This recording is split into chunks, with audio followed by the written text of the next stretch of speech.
Paz do Senhor, meus irmãos. Louvamos a Deus pelo privilégio de voltar a esta casa, não é? Agradecer a Deus pela vida do pastor Dalvan, nosso pastor, também vice-presidente do ministério, a liderança de jovens pelo convite. Peço que por gentileza você abra sua Bíblia, livro de Números, no capítulo de número 27. Obrigado, querido. Quero ser fiel ao tempo que tenho. Números, capítulo de número 27. Apenas o versículo de número 1 e o versículo de número 5. Minha esposa não está comigo, está dirigindo o culto. Nós estamos em semana missionária lá também. Ela ficou lá dirigindo o culto, né? Não veio ver o vovô dela, está aqui, vai estar aqui, glória a Deus. Mas eu vim ver, viu, seu neto? Veio ver. É a vovó também que está ali, né? Diz assim a palavra do Senhor: E chegaram as filhas de Zelofeade, filho de Éfer, filho de Gileade, filho de Maquir, filho de Manassés, entre as famílias de Manassés, filho de José,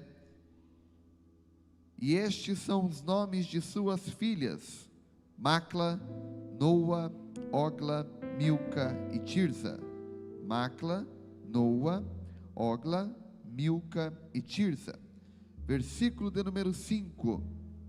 E Moisés levou a sua causa perante o Senhor.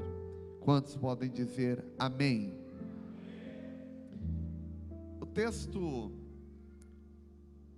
sagrado ao qual fizemos leitura fala do período do final da peregrinação dos filhos de Israel no deserto do Sinai. Já foram quase 40 anos de caminhada desde a saída dos filhos de Israel da terra do Egito. Foram 40 anos da liderança de um homem chamado Moisés, que não era mais o jovem de 80 que foi o libertador. Agora, Moisés está no auge dos seus 119 para 120 anos. O ano não foi um ano fácil, porque se você olha no versículo, ou melhor, no capítulo de número 21, você percebe que no mesmo ano Moisés perdeu seu irmão Arão e a sua irmã Miriam.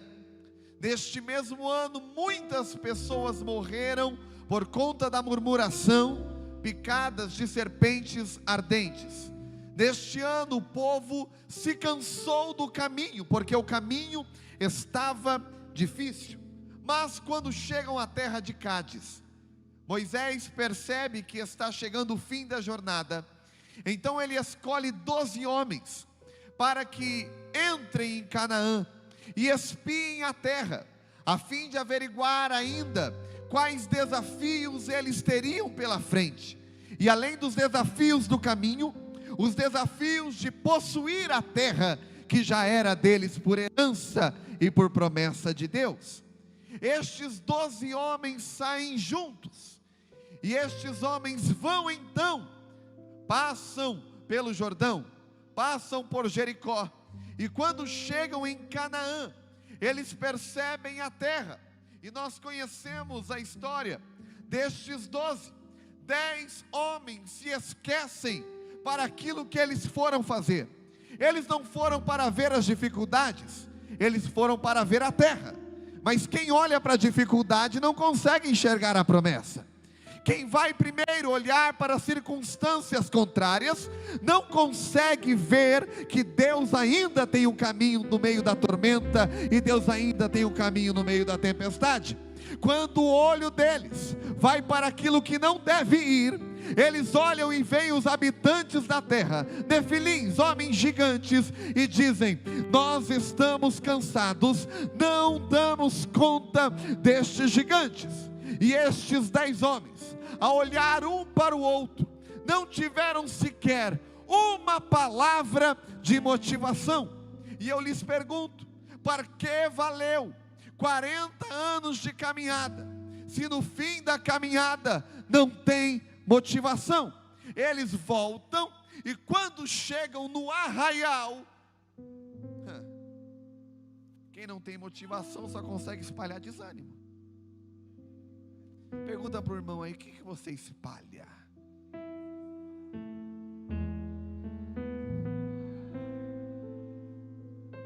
Quem perdeu o foco só tem desânimo para espalhar. O povo se ira contra Moisés. Moisés, 119 anos ainda no meio do povo, querendo apedrejá-lo. Quem sabe Moisés diz: espera, porque eu mandei 12, aqui tem 10. É a maioria, mas nem sempre a maioria é o que importa. Vou repetir: nem sempre a maioria é o que importa. Não entendeu. Nem sempre a opinião da maioria é que importa. Vamos esperar. E o historiador diz que Josué e Caleb chegam 24 horas depois. As 24 horas mais longas da vida de Moisés. Porque uma coisa é esperar um dia, outra coisa é diante de 3 milhões de pessoas esperar um dia. E quando chegam, eles não chegam reclamando, eles não chegam desanimando. Por quê? Porque eles estão cansados. Pastor, oi, por que eles demoraram mais? É porque eles não perderam o foco. Entendeu? Por que eles vieram um dia depois? É porque eles foram fazer o que foram enviados para fazer. Eu tenho uma palavra para alguém aqui. Se Deus te deu uma direção e uma promessa, não é para você ficar olhando para as dificuldades. Deus te mandou para um lugar onde Ele sabe que pode contar com você. Não perca o foco.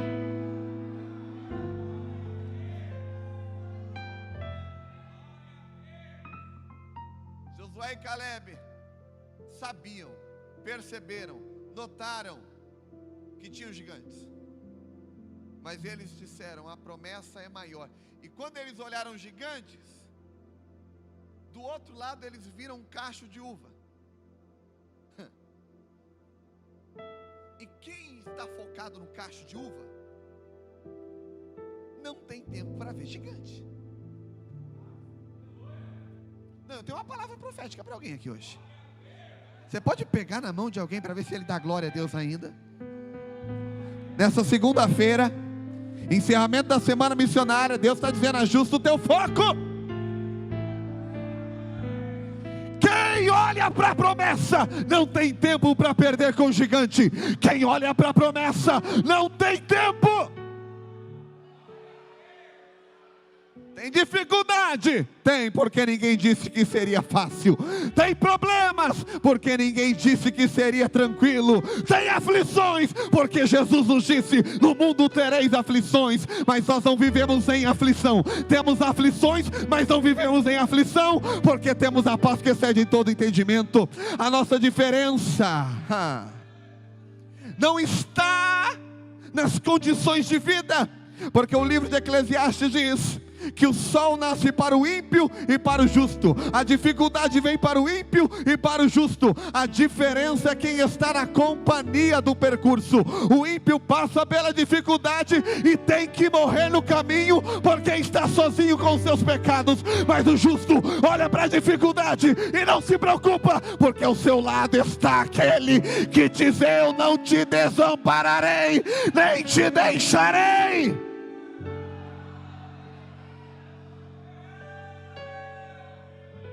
Além do foco, é a certeza da companhia que te mantém de pé.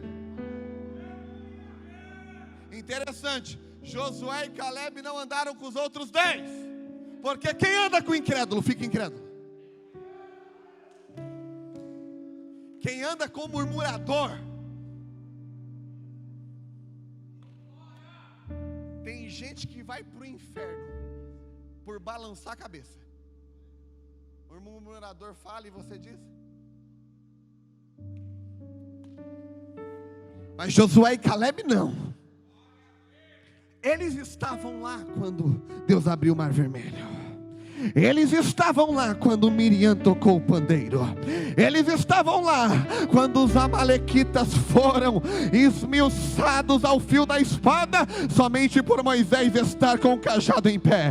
Eles estavam lá quando Deus enviou maná. Eles estavam lá quando Deus enviou codorniz. Eles estavam lá quando Deus abriu água na rocha. Eles estavam lá quando uma serpente ardente de metal feita curou a muitos que foram picados por serpentes ardentes. Eles disseram: nós sabemos com quem nós estamos e nós vamos para lá. Pega cachuva. E por que demora mais? É simples. Eu nasci em São Sebastião. São Sebastião. Se uma coisa que São Sebastião tem daqui para lá é serra. E aí você percebe que quando você vai subir a serra, você vai orando. Toda terça eu vinha orando. Era uma oração que eu fazia, as duas, aliás. Deus me guarda no percurso e livra dos caminhões. Porque pegar um caminhão, não do Sidney, que o Sidney anda bem, pastor Sidney.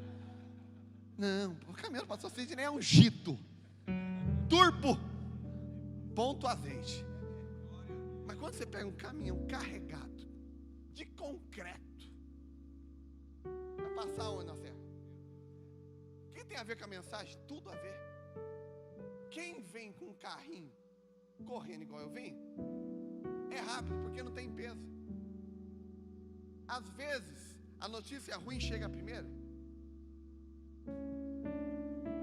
porque quem vem com a notícia ruim vem com a mão abanando. Quem murmura não faz nada, só fala, não carrega peso, só fala. Mas quem olha para a promessa está vindo devagar. Por quê? Porque nas suas ombros tem um cacho de uva, e não dá para um homem não, tem que ser dois. Alguém não entendeu? Moisés veio com Josué, ou melhor, Josué veio com Caleb dizendo: olha, nós estamos demorando, mas eles vão ver, eles vão ver, eles vão ver. Enquanto os 10 podem vir correndo, dizendo: vamos pegar pedra para acabar com Moisés, Josué e Caleb diz: a hora que a gente chegar lá, com este cacho de uva, tá demorando.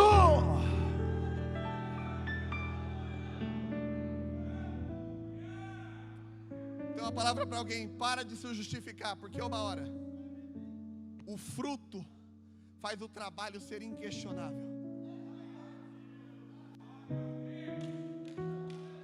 Vamos ver. Às vezes alguém pode até questionar métodos, mas resultados são impossíveis de ser questionados. Vou correr.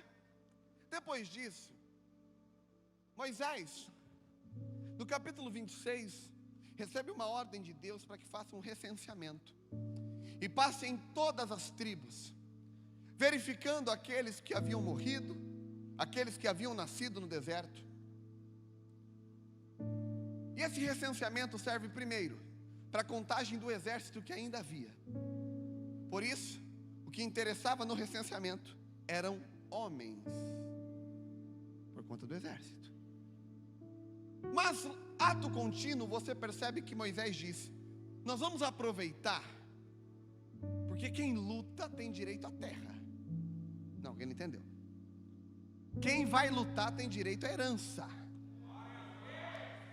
Então nós vamos aproveitar o recenseamento, e do recenseamento nós vamos dividir as terras.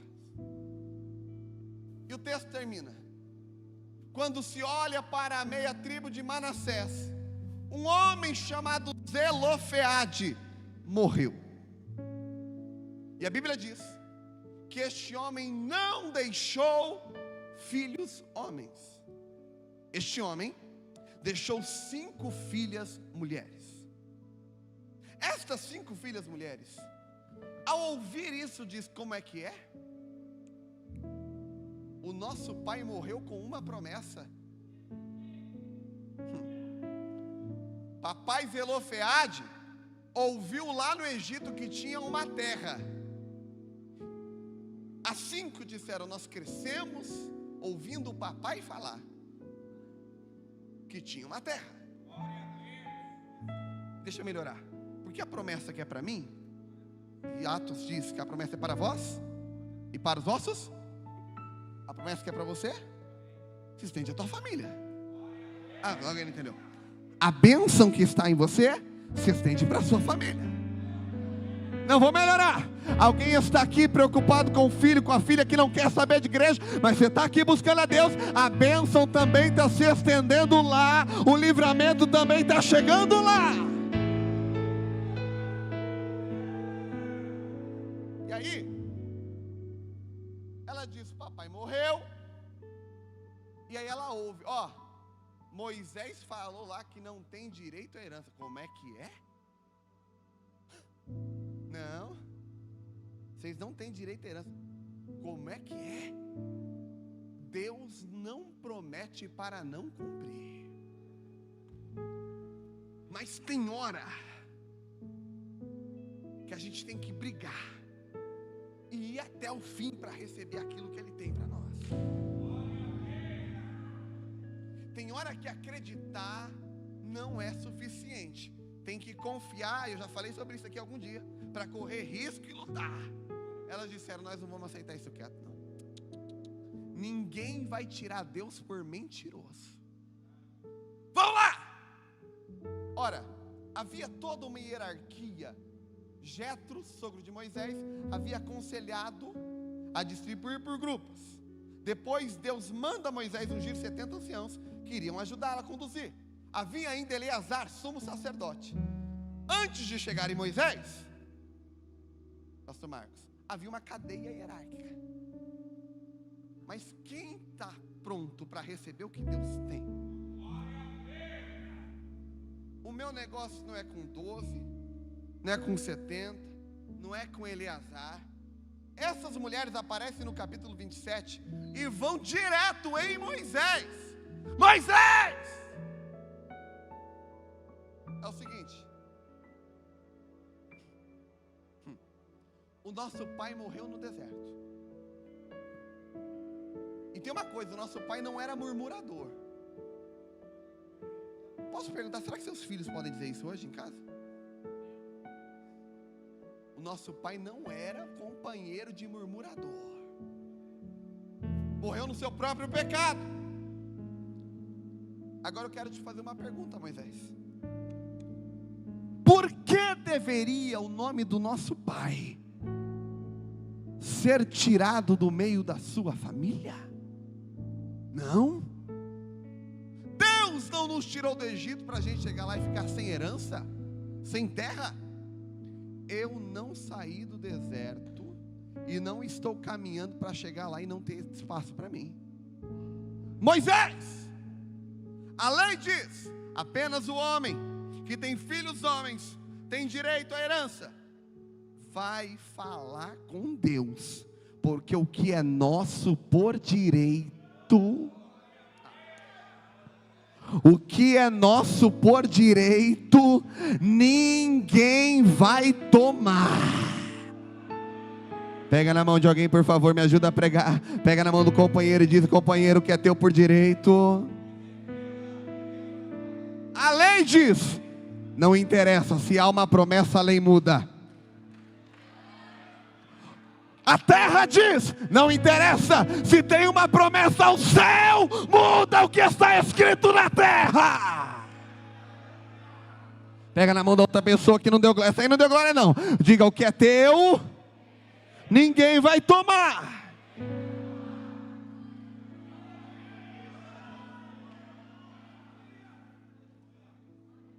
Não, mas não interessa.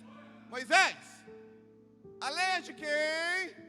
A lei é clara, a lei é de Moisés. Meu negócio não é contigo, Moisés, meu negócio é com quem prometeu. Aí Moisés sai do meio do povo e diz: ok, justo. Entra na tenda do encontro, não no tabernáculo, na tenda do encontro. e diz: Senhor, tem 5 mulheres fazendo escândalo lá no arraial. Eu estava tranquilo e 5 mulheres vieram me dar problema. São as filhas de Zelofeade. E eu posso imaginar Deus dizendo: 5 não, elas têm nome.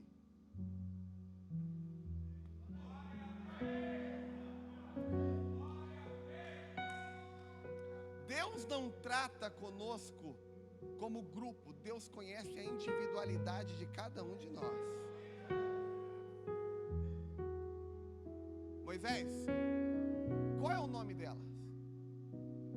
Senhor, elas estão pedindo herança na terra, não tem direito segundo a lei. Moisés, qual é o nome delas?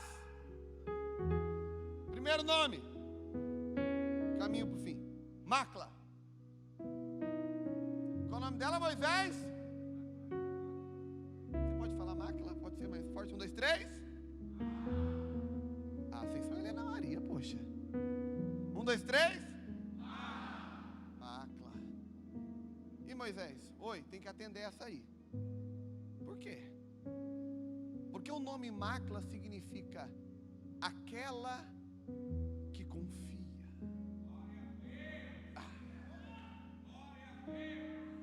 Não, mas tem que atender, mas a lei, não. Os que confiam no Senhor são como os montes de Sião, que não se abalam, ou permanece para sempre, porque a Bíblia diz, e lá no Salmo 37, verso 5, diz: provai e vede que o Senhor é bom, bem-aventurado o homem que nele confia. Quem confia tem direito. Moisés, se ela confia, ela tem direito. Eu tenho uma palavra profética para alguém aqui. Eu não sei quais circunstâncias estão barrando a promessa de Deus, mas se você não perder a sua confiança, a promessa, a herança virá até você.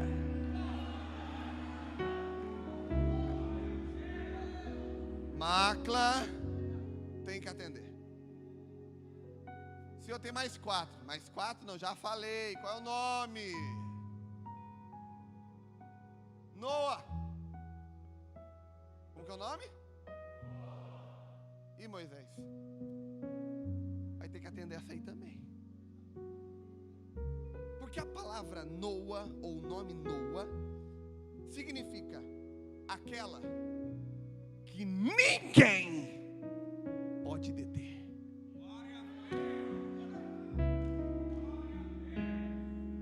Aquela que ninguém pode deter. E a perseverança é atributo obrigatório para quem tem promessa. Eu vim falar para alguém aqui, pode doer, não tem problema. Pastor Dalvan depois não me chama mais, mas vai me chamar, eu tenho certeza, é meu amigo. Eu quero lhe dizer, se você para no primeiro comentário, na primeira fofoca, na primeira cara feia, tu não é crente, tu é fraco. Tu não vale um ovo podre, porque crente que é crente persevera. Estão falando bem, estão falando mal, a situação é boa, a situação não é. Ninguém detém, ninguém detém, ninguém detém. Tem gente que o Senhor sabe que se colocar uma luta, Ele larga, Ele desiste, joga tudo pro alto. Não, não é com esse tipo de pessoa que Deus está falando nesta noite. Deus está falando com aqueles que ninguém pode deter.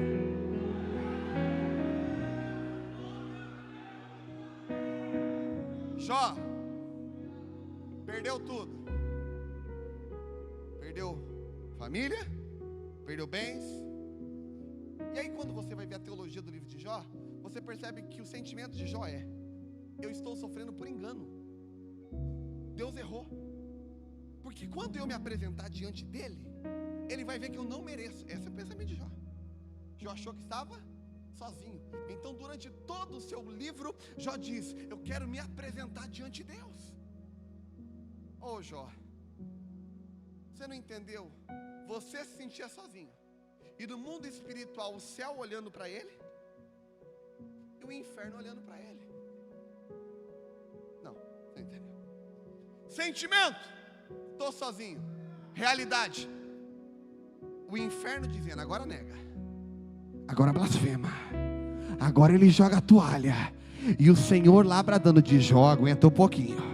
Mais um pouquinho, mais um pouquinho, mais um pouquinho. Nós não podemos andar com base nos nossos sentimentos. Nós não podemos ser guiados por aquilo que estamos sentindo. Nós temos que ser pessoas que nada e ninguém pode deter. Se Deus me fez uma promessa, se Deus liberou uma palavra, não tem situação que me pare. A promessa é minha. Corro. Diga para alguém: ninguém pode te deter. Isso não depende dos outros, depende de você. Vai ter a terceira. Qual o nome dela? Ogla. Qual o nome dela? Moisés. Tem que atender a Ogla. O que significa o nome Ogla? Aquela que não tem os pés amarrados. Porque tem gente que reivindica a promessa, mas não cumpre princípio. Tem gente que quer a bênção, mas está embaraçado com o pecado. Tem gente que quer a promessa, mas não quer compromisso com o abençoador. Está com o pé amarrado aqui. Tem gente que quer o benefício de Deus, mas não quer a vida com Deus. Tem gente até que quer ministério, mas não quer vida com Deus.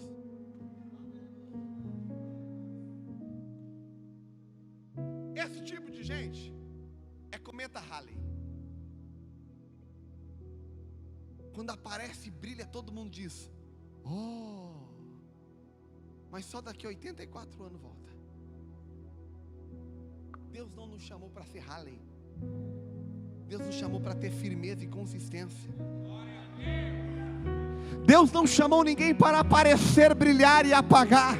Aliás, tem gente que é igual estrela que morreu. Está brilhando, mas já morreu faz tempo. Deus não nos chamou para isso. Deus nos chamou para termos firmeza, continuidade. Pastor Dalvan, sabe por que essa geração, eu creio que Deus está levantando pessoas que vão permanecer, porque tem compromisso com os princípios do reino, tem compromisso com a palavra do reino, tem sentido de propósito. Deus está levantando nesta geração pessoas que não andam com o pé amarrado.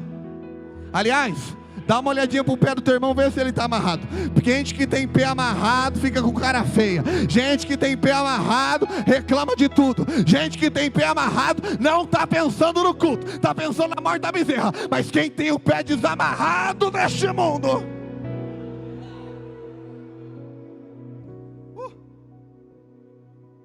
nome da quarta. Nome da quarta. Qual o nome dela? Te lembra o nome de alguém?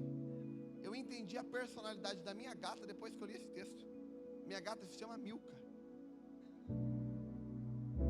O nome Milka significa aquela que tem autoridade. Opa, a coisa mais feia que tem é crente sem autoridade. O negócio está tão feio. Se manifestar o capeta aqui em Helena Maria, não, jamais. Mas tem muito lugar que se o capeta manifestar no círculo de oração, se o pastor não tiver para acudir, o negócio fica feio.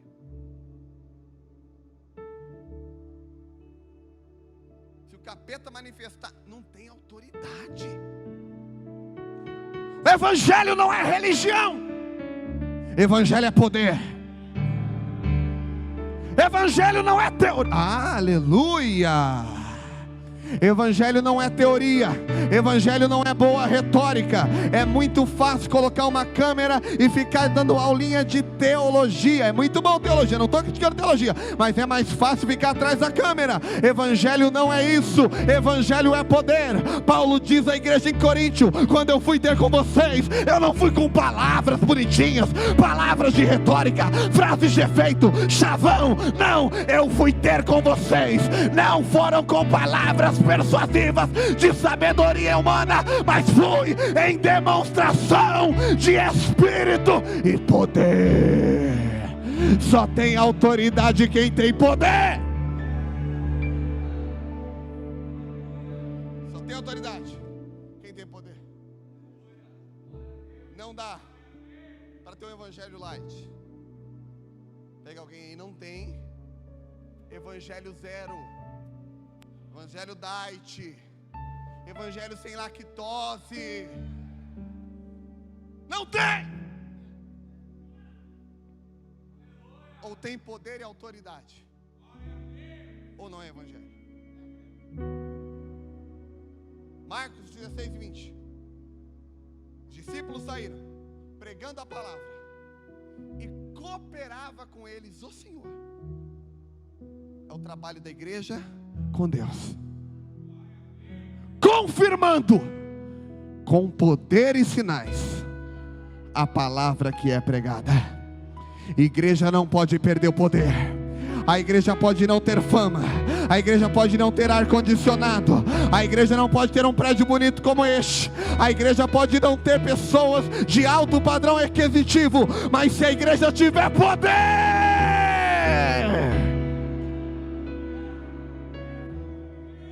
termina aqui os meus últimos 2 minutos. Quinto nome. Como?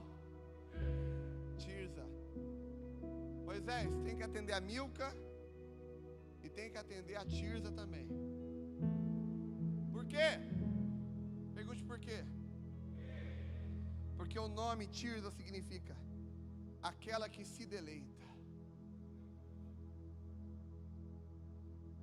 Não fique inquieta.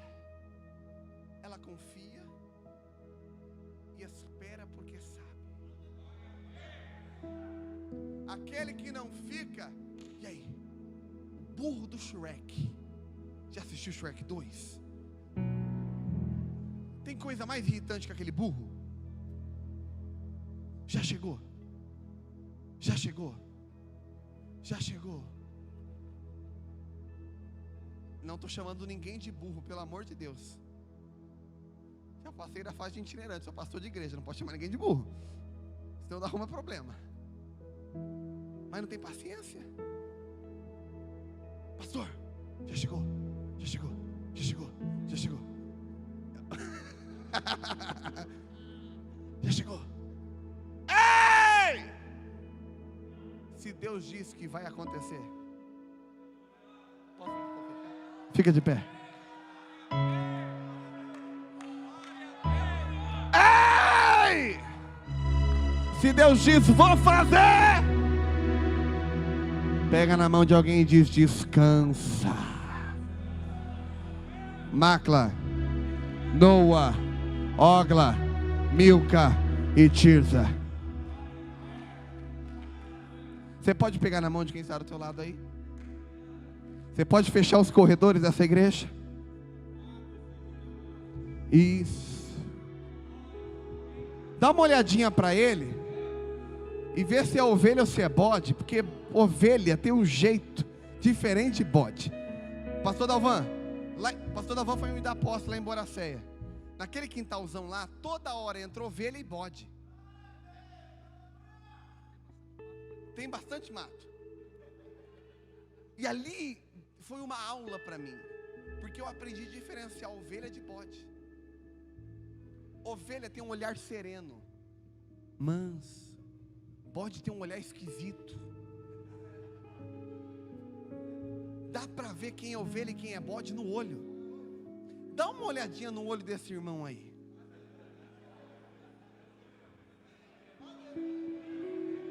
Ovelha, agora está glorificando e dizendo, eu tomo posse da palavra.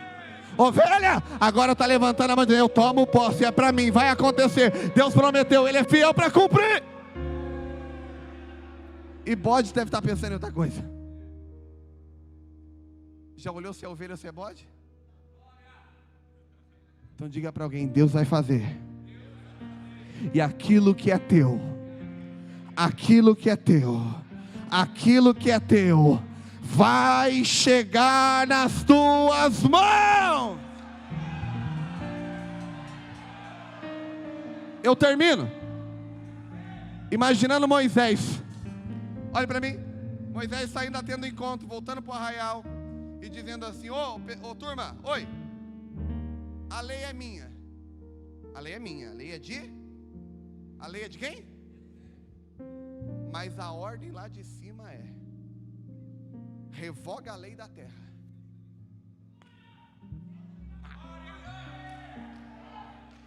Revoga a lei da terra e cumpre a lei do céu.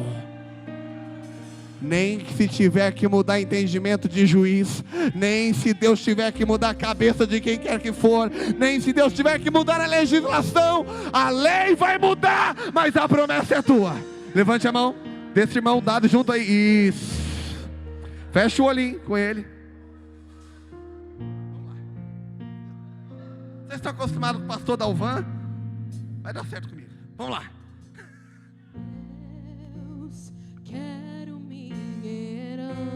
Feche seu olho agora. E lembra de tudo aquilo que Deus te prometeu.